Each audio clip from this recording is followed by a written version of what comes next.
Olá, pessoal, tudo bem com vocês? Meu nome é Marina e eu estou aqui hoje para mais uma palestra juntamente com vocês, meus amigos, do centro, para a gente falar um pouquinho do Cristo, refletir um pouco acerca do nosso comportamento, acerca das melhorias que a gente pode aplicar e empregar à nossa caminhada, nos nossos pensamentos, nas nossas palavras e nos nossos atos. Hoje, nesse primeiro momento, eu gostaria de convidá-los a uma leitura edificante para que a gente possa fazer a nossa prece inicial e entrar no assunto propriamente dito do dia. Então, eu vou abrir aqui aleatoriamente, o nosso livrinho Fonte Viva, para que a gente possa ler uma mensagem rapidamente e se harmonizar. A mensagem é: estás doente. E a oração da fé salvará o doente e o Senhor o levantará. Todas as criaturas humanas adoecem, todavia, são raros aqueles que cogitam de cura real. Se te encontras enfermo, não acredites que a ação medicamentosa através da boca ou dos poros te possa restaurar integralmente. O comprimido ajuda, a injeção melhora, entretanto, nunca te esqueças de que os verdadeiros males procedem do coração. A mente é fonte criadora. A vida, pouco a pouco, plasma em torno de teus passos aquilo que te desejas. De que vale a medicação exterior se prossegues triste, acabrunhado ou insubmisso? De outras vezes, pede socorros de médicos humanos ou de benefícios espirituais, mas ao surgirem as primeiras melhorias, abandonas o remédio ou o conselho salutar e volta aos mesmos abusos que te conduziram à enfermidade.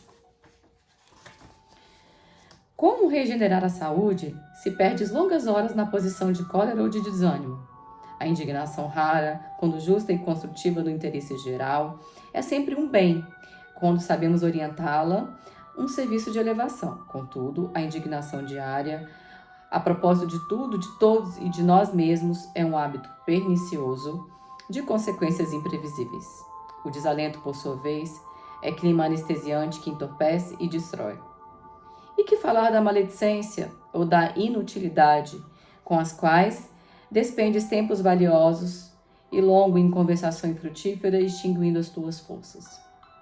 Que gênio milagroso te doará o equilíbrio orgânico, se não sabes calar nem desculpar, se não ajudas nem compreendes, se não te humilhas para os desígnios superiores, nem procuras harmonia com os homens? Por mais se apressem socorristas da terra e do plano espiritual em teu favor, devoras as próprias energias, vítima imprevidente do suicídio indireto. Se estás doente, meu amigo, acima de qualquer medicação, aprende a orar e a entender, a auxiliar e a preparar o coração para a grande mudança. Desapega-te de bens transitórios que te foram emprestados pelo poder divino de acordo com a lei do uso e lembra-te de que será, agora ou depois, conduzido à vida maior, onde encontramos sempre a própria consciência. Foge à brutalidade. Enriquece os teus fatores de simpatia pessoal pela prática do amor fraterno. Busca a intimidade com sabedoria pelo estudo e pela meditação. Não manches teu caminho. Serve sempre. Mensagem muito interessante, né, pessoal? Então, vamos fechar os nossos olhos. Vamos agradecer a Deus pela presença amiga dele na nossa caminhada. Agradecer aos benfeitores pela presença de cada um deles nesse momento de evangelho, de prece, de palestra.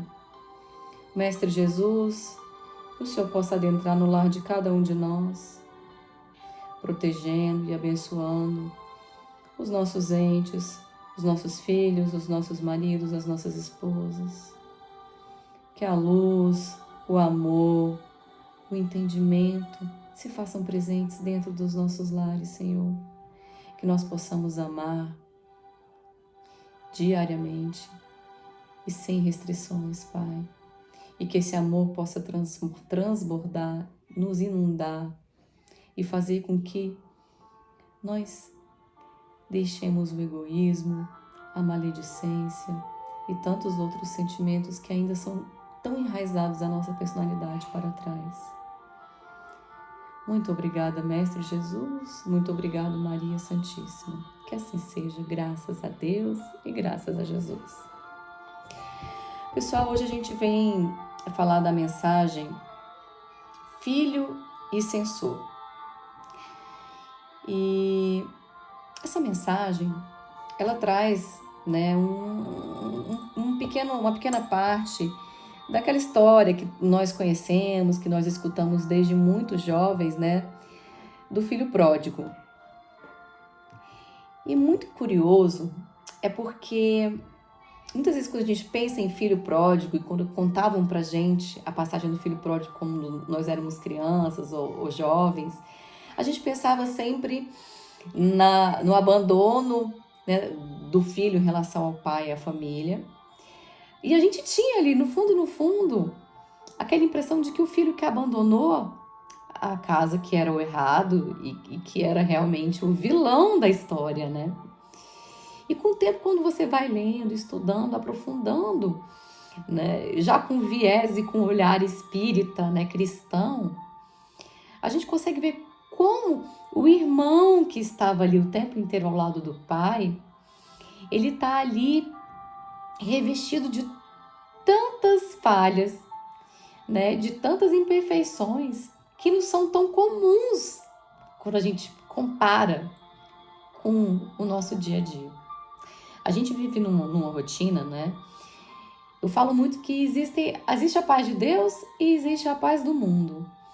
E a gente tem muita dificuldade, mesmo sendo cristãos, mesmo sendo espíritas, de aplicar a nossa caminhada à paz do Cristo. Por quê? Porque a gente acha assim, não, para a gente viver num ambiente de trabalho, num ambiente de convivência dentro do lar, muitas vezes, com pessoas que a gente tem dificuldade de convivência, a gente precisa ser um pouco mais duro, a gente precisa nos valorizar um pouco mais, a gente precisa levar em consideração essas influências mundanas. Quantos de nós, né, ao não guardar mágoa numa situação, ou a não se dobrar uma situação, a gente se viu como bobo? Então acontece muito de a gente se empenhar em viver o amor do Cristo, em viver o Evangelho redivivo do Senhor e nos vermos como tolos. Não, olha só, dá para eu ser bacana, dá para eu ser justo, dá para eu ser um amigo dentro da casa espírita. Mas no meu dia a dia isso é muito complicado, isso é muito difícil, porque as pessoas se acostumam a sempre me tratar mal, as pessoas se acostumam a agir de maneira injusta comigo, então eu tenho que me posicionar, então eu tenho que agir de uma maneira diferente. E quando a gente vê a história do filho pródigo, a gente vê o que? Exatamente uma ausência por parte do irmão que ficou lá e que não conseguiu se alegrar com o retorno do seu irmão. De quê? De muita vaidade, de muito egoísmo e de falta de amor. Então vamos ler aqui um trecho dessa mensagem e aos poucos eu vou comentando a respeito disso, para ver se a gente consegue encontrar pontos em comuns com o que a gente vive no dia a dia. Mas, respondendo, ele disse ao pai: eis que te sirvo há tantos anos, sem nunca transgredir o seu mandato e o seu mandamento, e nunca me deste um cabrito para alegrar-me com os meus amigos. Jesus. Ou seja, quando o filho pródigo, né, que é o irmão dessa pessoa aqui que a gente falou, retornou depois de ter largado o pai ficou muito feliz, porque ele tinha visto o filho como perdido. E o filho mais novo, enciumado, falou: pai, eu estive com você todo esse tempo. Como assim agora meu irmão volta, gasta toda a herança, curte, come e vive de maneira desregrada, e você ainda mata, né, um cabrito para comemorar o retorno dele. Eu estive com você esse tempo todo e você nunca fez isso. Então, na parábola do filho pródigo, não encontramos somente o irmão que volta experiente e arrependido ao convívio do lar. Nela surge também o irmão correto, mais egoísta, remoendo censura e reclamação. Você sabe o que me trouxe assim um comparativo ao ler essa mensagem hoje e algumas outras vezes? Daqueles irmãos que vivem a religião de uma maneira tão severa e que na hora prática de ser caridoso, de precisar ouvir o outro, compreender, perdoar, ele não consegue. Vários e vários irmãos que seguem algumas linhas religiosas em que tem o Jesus, né, na ponta dos lábios, o Senhor, e na hora de praticar o amor e a caridade, eles não têm. Ou seja, muitas vezes existe mais o anseio de ser visto como uma pessoa benevolente, bondosa e seguidora de Deus, seguidora de Jesus, do que efetivamente uma pessoa pronta, como diz o nosso Evangelho segundo o Espiritismo. Não adianta falar Senhor, Senhor, porque os que disserem Senhor, Senhor não entrarão no reino dos céus. É preciso que você viva a palavra do Senhor. Jesus esteve aqui há mais de 2000 anos atrás, pessoal. Para quê? Ele esteve aqui há mais de 2000 anos atrás exatamente para nos ensinar a importância de compreender e amar, de perseverar, mesmo diante do erro do próximo, de observar o seu irmão, como Cristo viu Maria Madalena, João, Pedro e tantos outros apóstolos, que ele viu que tinham falhas, que sabia que eles iam o trair, mas que mesmo assim acreditou, amou e morreu por eles e morreu por nós. E hoje esses irmãos são grandes missionários, né? O maior exemplo que traz a nós, pois nós somos como eles. Deus olha para nós, ainda cheio de falhas, ainda prontos para julgar, para maledizer, mas Ele sabe que ali dentro nós temos características muito fortes, muito nobres, que fazem de nós pessoas especiais, que merecem ser lapidadas, que merecem ser doutrinadas e que em breve, muito em breve, seremos também missionários do Senhor. Então, voltando à passagem do filho pródigo, ele observa a alegria paternal, abraçando o irmão recuperado, entretanto, reprova e confronta. Procede como quem lastima o dever cumprido, age a afeição de um homem que destemina a própria nobreza. Veja, diante da situação de ver o seu irmão voltando de uma situação de perdição, então ele viu o pai extremamente feliz com o retorno do seu irmão. E ver o seu irmão, sangue do sangue, retornando ao lar, arrependido e pronto a ser acolhido e a recomeçar a caminhada, agora de uma maneira diferente. Mas ele não conseguia acolher esse irmão, ele não conseguiu ver isso com esse sentimento. O que ele conseguiu? Ele conseguiu ter ciúmes, ele conseguiu ter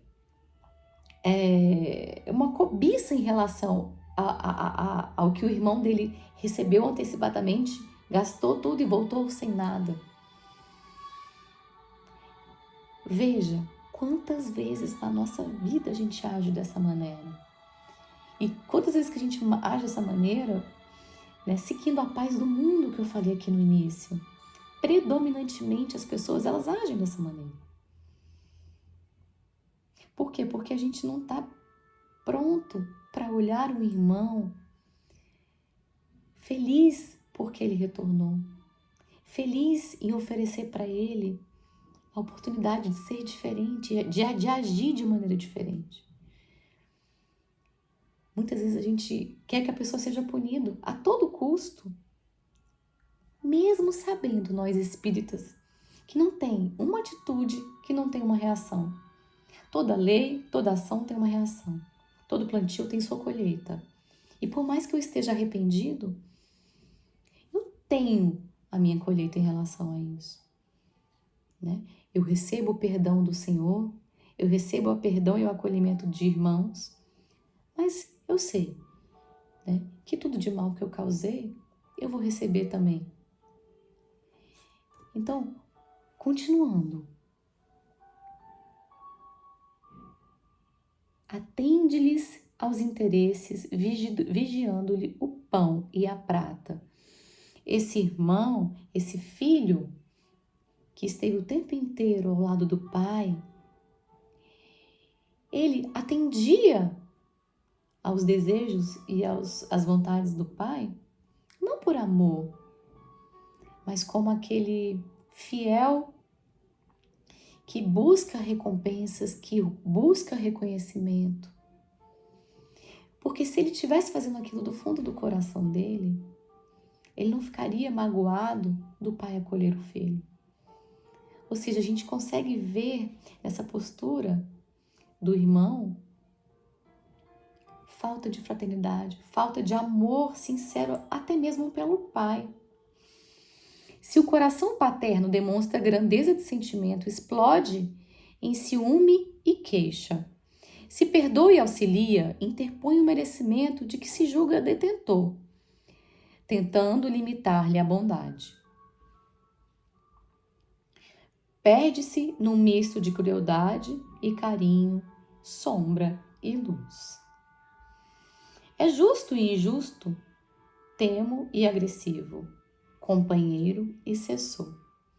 Ele tem sentimentos tão antagônicos, pessoal. Ele pode ser justo porque ele está ao lado do pai, mas injusto porque ele não aceita o pai perdoar um irmão.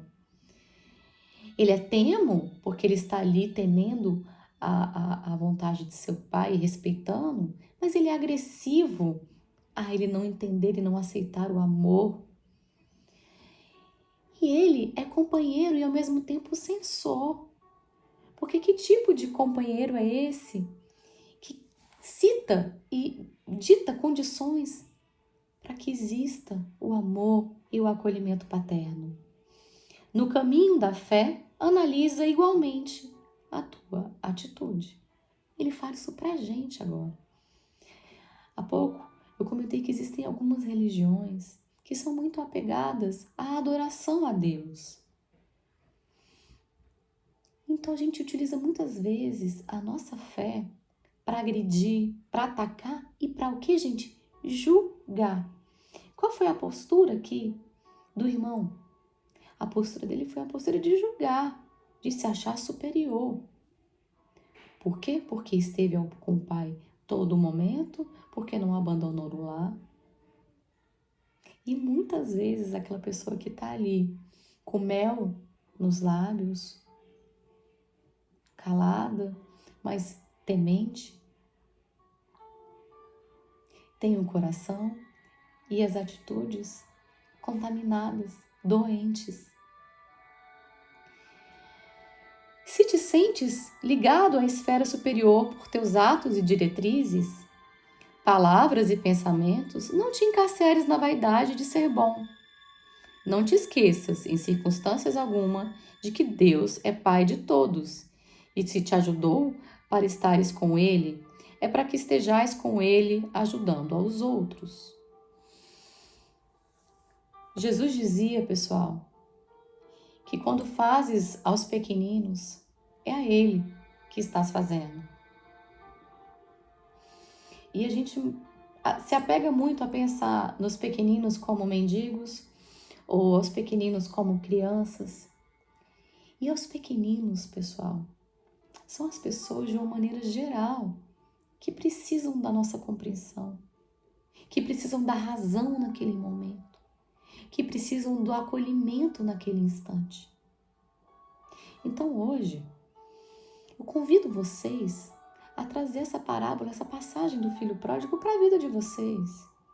E não só para um âmbito pai e irmãos, mas de uma maneira geral, no ambiente de trabalho, aquela pessoa que te agride, aquela pessoa que te incomoda. Por que eu vou ser gentil com ela? Por que eu vou ser educada com ela? Por que eu vou beneficiar ela, por exemplo, com um comentário benevolente para o meu chefe, se ela só me prejudica? Porque através de um gesto e de uma atitude bondosa, você pode eclodir naquela pessoa um sentimento de vontade de fazer diferente. Porque assim como no filho pródigo, só atitudes nobres e o exemplo da prática sincera da transformação real de comportamento pode mudar o outro. Palavras só são palavras. Então que nós possamos, nas mais variadas esferas que nós convivamos, aprender com Cristo a importância do verdadeiro amor, o amor incondicional, o amor que não cria condições, o amor que não pede reconhecimento e que não peça, que não exige reciprocidade. Pessoal, quando a gente vive refém da reciprocidade, a gente vive amargurado e infeliz. Se nós conseguimos, se nós consigamos trabalhar dentro de cada um de nós essa transformação moral, de dia a dia sermos melhores, de dia a dia não maledizermos, não maldizermos os nossos irmãos, de dia a dia buscar questionar e refletir de que maneira eu posso ajudar o meu irmão, seja quem for. Eu penso muito nisso, sabe? Muitas vezes a gente vive nessa loucura, nessa confusão diária das nossas vidas, em que a gente se basta em resolver os nossos problemas. E qualquer pessoa que aparece no nosso caminho, a gente quer dispensar logo, para que não seja um problema a mais, um trabalho a mais. Já pensou, por exemplo, uma pessoa que liga para você de um telemarketing, vendendo um serviço ou um produto? Seja por WhatsApp, né? A gente está imerso hoje no mundo do WhatsApp, ou numa ligação telefônica. Imagina se você estivesse no lugar dela, ela precisa ganhar o ganha-pão dela, ela precisa ligar para as pessoas, ela precisa estabelecer um contato. Isso faz parte da tarefa dela. Imagina quantas pessoas são grossas, gritam, batem o telefone na cara dela. Que tal, quando se mandar um WhatsApp, em vez de não responder, falar assim: bom dia, muito obrigada. Olha, eu não tenho interesse nesse serviço, eu te agradeço pela gentileza e uma boa tarde. E a mesma coisa numa ligação telefônica.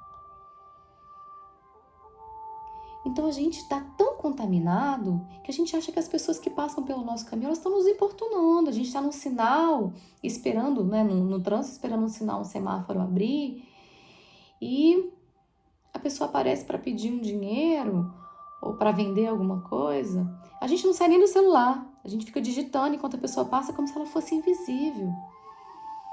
Que tal, se você não se sente à vontade de abrir o vidro, mas abrir um sorriso, fazer um gesto agradecendo, né? Ou se você tem algum dinheiro ali e pode comprar um pano de prato, pode comprar um saco de lixo, por que não ajudar?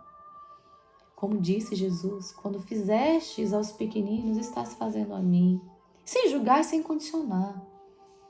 Se você tem ali um dinheiro que você pode ofertar para aquela pessoa, não julgue, não questione se ela vai beber, se ela vai dar para o amigo, ou o que ela vai comprar. Simplesmente dê de coração, porque a sua atitude é de você para com Deus e a atitude dela é dela para com Deus.